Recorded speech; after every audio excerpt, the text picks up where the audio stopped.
సక్సెస్లు వచ్చినాయి ఆర్టిస్ట్గా ఏతో ఒక నిజంగా ఒక అలా మామూలుగా రాలేదు కదా భూమ్ అనేది. అవునవునవును.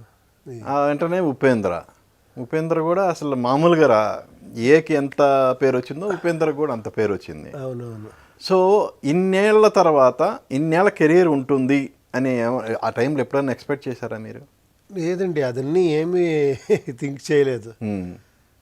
అదేంటో నేను మీకు ఆశ్చర్యంగా ఉంటుంది నేను చెప్తే, నేను ఫిలంకి వచ్చే ముందు నా ఎయిమ్ ఏమంటే వచ్చి సొసైటీలో ఏమో మార్పు తీసుకొని రావాలి, ఏమో చేంజ్ చేయాలి, పాలిటిక్స్ రావాలి, ఏమో చేయాలి అని అంతే.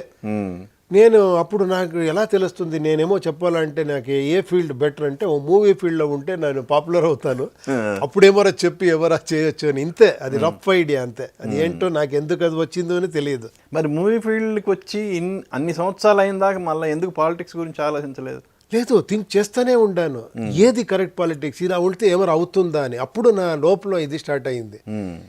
ఇలా వెళ్ళి వాళ్ళు ఏం చేస్తున్నారు, నేనేం చేయొచ్చు ఇక్కడ, ఎలా ఉంది, ఇది చాలా లోపల ఇదైంది, అంతర్మదనం అయిన తర్వాత నాకు ఒక్కొక్కటి అయింది. ఎందుకు ఇదైందంటే ఇది ఏమంటే బికాస్ ఇక్కడ ఇన్వెస్ట్మెంట్ జరుగుతూ ఉంది.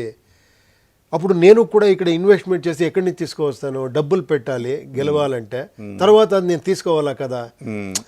మళ్ళీ నేను ఎలా ఎక్స్పెక్ట్ చేస్తారు హానెస్టీ ఇదన్నీ, ఇలాంటి నాకు వచ్చి వద్దు. అప్పుడు వేరే ఆల్టర్నేటివ్ ఏంటంటే, లేదు నేను ఒక పార్టీ చేయాలి, అది క్యాష్లెస్గా ఉండాలి, అక్కడ కలెక్ట్ చేయకూడదు, తర్వాత అక్కడ పేరుకి దీనికి దానికి ఓటు వేయకూడదు, ఓన్లీ ఐడియాలజీకి వేయాలి, మేనిఫెస్టోకి జనాలు ఓటు వేయాలి, తర్వాత రైట్ టు ఆ మేనిఫెస్టో కరెక్ట్ చేయలేకపోతే రైట్ టు రీకాల్ ఉండాలి, ఆ పవర్ ప్రజలతో ఉండాలి.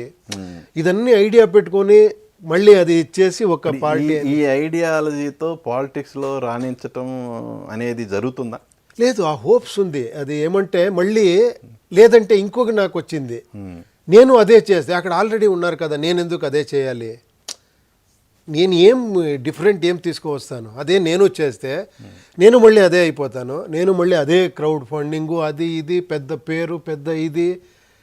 వాళ్ళందరూ ఏం చేయలేదు అని నేను చెప్పడం లేదు, కంప్లీట్ చేంజ్ తీసుకొని రావాలా అంటే నా ఐడియాలజీ ఎలా ఉండే అంటే, ఒక శాలరీ కోసం వర్క్ చేయాలి, ఒక ఎమ్మెల్యే కార్పొరేటరు అంతే తీసుకోవాలి.